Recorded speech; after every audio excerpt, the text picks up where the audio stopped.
क्या आपने कभी खुद को दूसरों से कमतर महसूस किया है? क्या कभी ऐसा लगा है कि आप इतने महत्वपूर्ण नहीं हैं या आपकी जिंदगी का कोई खास मकसद नहीं है? जब आप दूसरों को सफल होते देखते हैं तो क्या आपके मन में यह सवाल उठता है कि क्या मैं भी कभी उनके जैसा बन पाऊंगा? या शायद आप इस सोच में उलझे हुए हैं कि क्या मैं वास्तव में परमेश्वर की योजना में गिना भी जाता हूं? अगर हाँ, तो यह संदेश आपके लिए है, क्योंकि सच यह है कि आप परमेश्वर के द्वारा चुने गए हैं। आपका महत्व और मूल्य इंसानों की नजरों से नहीं, बल्कि परमेश्वर की दृष्टि से निर्धारित होता है। यह समय है अपनी पहचान को जानने का, अपनी आत्मा की शक्ति को समझने का और उस बुलाहट को स्वीकार करने का जो परमेश्वर ने आपके जीवन के लिए रखी है। मैं आपसे आग्रह करती हूं कि इस संदेश को पूरे मन से सुने, शांतिपूर्वक बैठकर अपने हृदय को खोले और हो सके तो अपने हेडफोन लगाए ताकि इस संदेश का हर शब्द आपकी आत्मा तक पहुंच सके।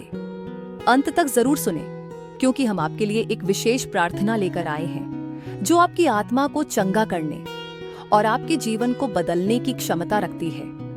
यहाँ पर हम एक बहुत गहरी और महत्वपूर्ण बाइबल घटना के बारे में चर्चा करने जा रहे हैं। ये घटना हमारे दिन प्रतिदिन के संघर्षों से जुड़ी हुई है और इसे ध्यान से सुनने से हमारी आध्यात्मिक यात्रा पर गहरा प्रभाव पड़ सकता है। आज हम जानने की कोशिश करेंगे कि प्रभु यीशु मसीह ने अपने पुनरुत्थान के बाद सबसे पहले मरियम मगदलीनी को अपने आप को क्यों प्रकट किया। ये खास घटना है और इसके पीछे परमेश्वर का एक महत्वपूर्ण संदेश छुपा है। जब आप यूहन्ना रचित सुसमाचार के 20वें अध्याय को पढ़ते हैं तो 16 से 18 वचन में लिखा है कि मरियम मगदलीनी ने जब प्रभु यीशु को देखा तो वह उत्साह में प्रभु के चरणों में गिरना चाहती थी, लेकिन यीशु ने उसे कहा, मुझे मत छुओ, क्योंकि मैं अभी तक पिता के पास नहीं गया हूं। इसके बाद यीशु ने मरियम से कहा, मेरे भाइयों के पास जाओ और उन्हें यह संदेश दो कि मैं अपने पिता और तुम्हारे पिता के पास, अपने परमेश्वर और तुम्हारे परमेश्वर के पास जा रहा हूं। यहाँ पर प्रश्न उठता है कि प्रभु ने मरियम मगदलीनी को ही क्यों चुना? प्रभु तो अपने चेलों को भी यह संदेश सबसे पहले दे सकते थे, लेकिन नहीं, प्रभु ने एक महिला को यह सौभाग्य दिया। मरियम मगदलीनी, जो कभी समाज की नजर में तिरस्कृत मानी जाती थी, जिसे 7 दुष्टात्माओं से छुड़ाया गया था, उसी को प्रभु ने चुना। ये घटना हमें यह बताती है कि परमेश्वर किसी भी व्यक्ति को, चाहे वह कितनी भी कठिनाई में क्यों न हो, अपने उद्देश्यों के लिए चुन सकते हैं। कई बार हमारे जीवन में ऐसा होता है कि हम खुद को अयोग्य, अकेला या असहाय महसूस करते हैं। हम सोचते हैं कि क्या हमारे जीवन का कोई अर्थ है? क्या परमेश्वर हमारे संघर्षों को देखता है? मरियम की कहानी हमें यही सिखाती है कि परमेश्वर हमारे सबसे कठिन समय में भी हमारे साथ हैं।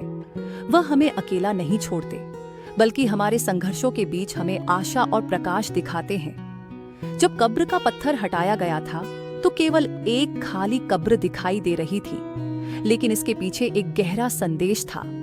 यह हमें यह बताता है कि जब हम अपने जीवन के मुश्किल समय में होते हैं तो हमें यह विश्वास रखना चाहिए कि परमेश्वर हमारे लिए रास्ता बना रहे हैं। वह हमारे लिए वह बाधाएं दूर कर रहे हैं जो हमें उनके अनुग्रह से दूर रखती हैं। जब मरियम ने प्रभु को देखा तो वह केवल अपनी गवाही लेकर नहीं रुकी, बल्कि वह प्रभु का संदेश भी लेकर गई। उसने चेलों को बताया कि मैंने प्रभु को देखा है, और यह गवाही उसके विश्वास और समर्पण की पुष्टि करती है। कई बार लोग कहते हैं कि महिलाओं को प्रचार नहीं करना चाहिए, लेकिन मरियम मगदलीनी की कहानी इससे उलट है। वह सबसे पहले पुनरुत्थान की गवाह बनी और प्रभु का संदेश लेकर गई। ये घटना हमें यह भी सिखाती है कि जो समाज में कम आंखे जाते हैं, जिन्हें नजरअंदाज किया जाता है, वही परमेश्वर के सामर्थ्य का सबसे बड़ा प्रमाण बन सकते हैं। मरियम का प्रभु के साथ यह अनुभव हमें यह बताता है कि हमें अपने अतीत के कारण खुद को कम नहीं समझना चाहिए। चाहे हमारे जीवन में कितनी भी परेशानियां और कठिनाइयां क्यों ना हो, परमेश्वर हमें उनसे बाहर निकाल सकते हैं और हमें नई राह दिखा सकते हैं। उत्पत्ति के 3 अध्याय और यूहन्ना के 20वें अध्याय के बीच गहरे संबंध हैं। जिस तरह अदन की वाटिका में पाप के कारण मनुष्य और परमेश्वर के बीच का संबंध टूट गया था। उसी तरह यूहन्ना के 20वें अध्याय में प्रभु यीशु ने पुनः उस टूटे हुए संबंध को बहाल किया। अदन की वाटिका में एक महिला ने पाप किया था और यहाँ एक महिला मरियम मगदलीनी प्रभु के पुनरुत्थान की गवाह बनती है। ये हमें यह सिखाता है कि प्रभु हमारे टूटे हुए रिश्तों को फिर से जोड़ सकते हैं, हमारी गलतियों को सुधार सकते हैं और हमें नई आशा दे सकते हैं। हमारे जीवन में भी कई बार ऐसी समस्याएं आती हैं जो हमें निराशा और हताशा में डाल देती हैं। हम सोचते हैं कि अब कोई राह नहीं बची है, लेकिन इस कहानी से यह संदेश मिलता है कि चाहे हमारी हालत कितनी भी दयनीय क्यों ना हो, परमेश्वर का अनुग्रह हमेशा हमारे लिए उपलब्ध है। प्रभु ने मरियम को चुना ताकि हमें यह सिखा सके कि हमारे जीवन में कोई भी स्थिति इतनी कठिन नहीं है जिसे वह बदल न सके। आज अगर आप अपने जीवन में किसी संघर्ष से गुजर रहे हैं, अगर आप निराश हैं या आपकी आत्मा किसी परेशानी से जूझ रही है, तो याद रखें कि परमेश्वर ने आपको नहीं छोड़ा है।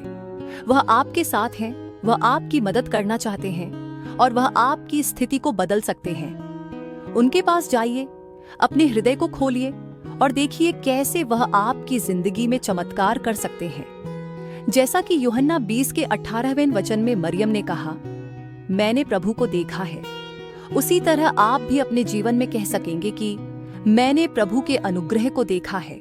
इस कहानी से प्रेरणा लेकर हमें यह विश्वास बनाए रखना चाहिए कि चाहे हमारे संघर्ष कितने भी बड़े क्यों ना हो, प्रभु हमेशा हमारे साथ हैं और वह हमें जीत दिलाने के लिए तैयार है। प्रिय सुनने वालों, आप सबका स्वागत है इस प्रार्थना में, जो उन सभी के लिए है जो किसी चमत्कार और चंगाई की इच्छा रखते हैं। आज इस प्रार्थना के द्वारा हम सभी मिलकर परमेश्वर के सामने विनती करेंगे और मैं आपसे निवेदन है कि अपनी आंखें बंद करें और इस प्रार्थना में मन और आत्मा से जुड़ जाएं। याद रखें कि आप अकेले नहीं हैं। हमारे चारों ओर ऐसे कई लोग हैं जिन्हें प्रार्थना की आवश्यकता है। आइए हम सभी मिलकर परमेश्वर के सामर्थ्य और चंगाई को अनुभव करें। परमेश्वर के वचन को अपने हृदय में गहराई तक पहुंचने दें। जो कोई इस समय प्रार्थना की आवश्यकता महसूस करता है, वह इस प्रार्थना को बार बार सुन सकता है और अपने जीवन में इसके चमत्कारिक प्रभाव को देख सकता है।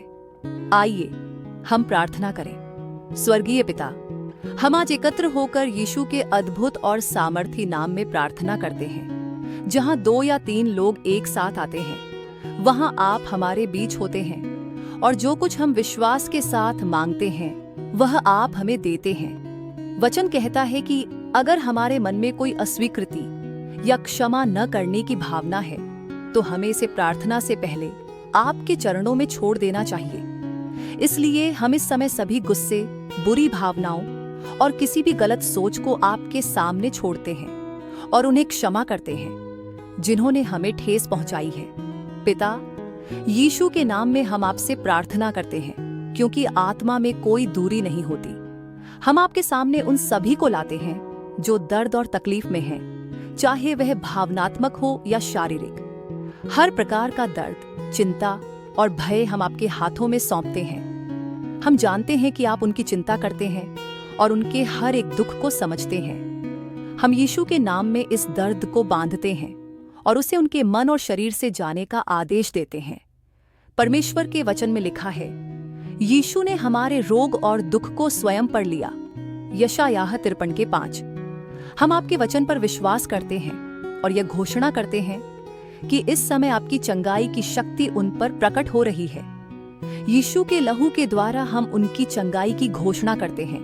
अब उनके मस्तिष्क और शरीर के हर भाग पर आपकी चंगाई का प्रभाव हो, सिर के शीर्ष से लेकर पांवों के तलवे तक, और हर एक कोशिका, अंग और प्रणाली सही प्रकार से काम करने लगे जैसे आपने उसे रचा है। पिता, हम इस समय के लिए आपको धन्यवाद देते हैं। आप हमारे दुख के समय में हमें पुकारने का वचन देते हैं और हमें उद्धार प्रदान करते हैं। भजन संहिता 50:15। हम इस समय आपकी महिमा करते हैं, आपका नाम ऊंचा करते हैं और आपको धन्यवाद देते हैं कि आपकी अद्भुत सामर्थ्य इस समय काम कर रही है। आपके अभिषेक की शक्ति उनकी मन और शरीर में प्रत्येक भाग में होकर बह रही है। ये उन्हें दर्द के बंधनों से स्वतंत्र कर रही है। आपका प्रेम अनंत है, आपकी दया सदैव बनी रहती है। प्रभु, कृपया उन सबको समझ और प्रकाश न दे, ताकि वे जान सकें कि चंगाई के इस रास्ते पर उन्हें और क्या कदम उठाने चाहिए। आपकी चंगाई क्रूस पर पहले ही पूरी हो चुकी है और हम विश्वास करते हैं कि यह प्रार्थना इस समय उत्तरित हो रही है। प्रभु, जो इस समय प्रार्थना में हैं, उन सबके जीवन में चमत्कार और चंगाई प्रकट हो। हम घोषणा करते हैं कि वे यीशु मसीह के द्वारा स्वस्थ और संपूर्ण हैं। आप उनके चिकित्सक और उद्धारकर्ता हैं और आपके क्रूस पर किए गए बलिदान के द्वारा वे नए जीवन में बहाल हो रहे हैं। प्रभु यीशु के अद्भुत और सामर्थी नाम में हम प्रार्थना करते हैं और इसे पूर्ण रूप से स्वीकार करते हैं। आमीन। यदि आप और आपके प्रियजन किसी भी प्रकार की आवश्यकता में हैं, तो हमें कमेंट करके अपनी प्रार्थना की आवश्यकता के बारे में बताइए।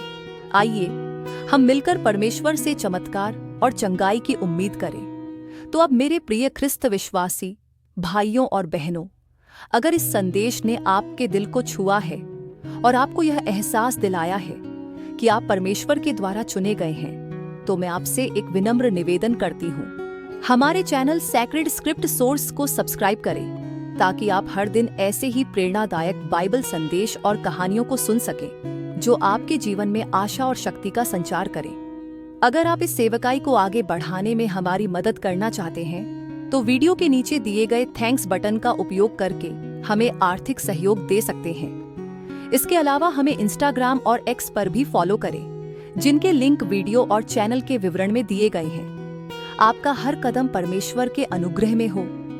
परमेश्वर की अनंत कृपा आप पर सदैव बनी रहे, यही मेरी प्रार्थना है। पिता, पुत्र और पवित्र आत्मा के नाम पर। आमीन। जय यीशु।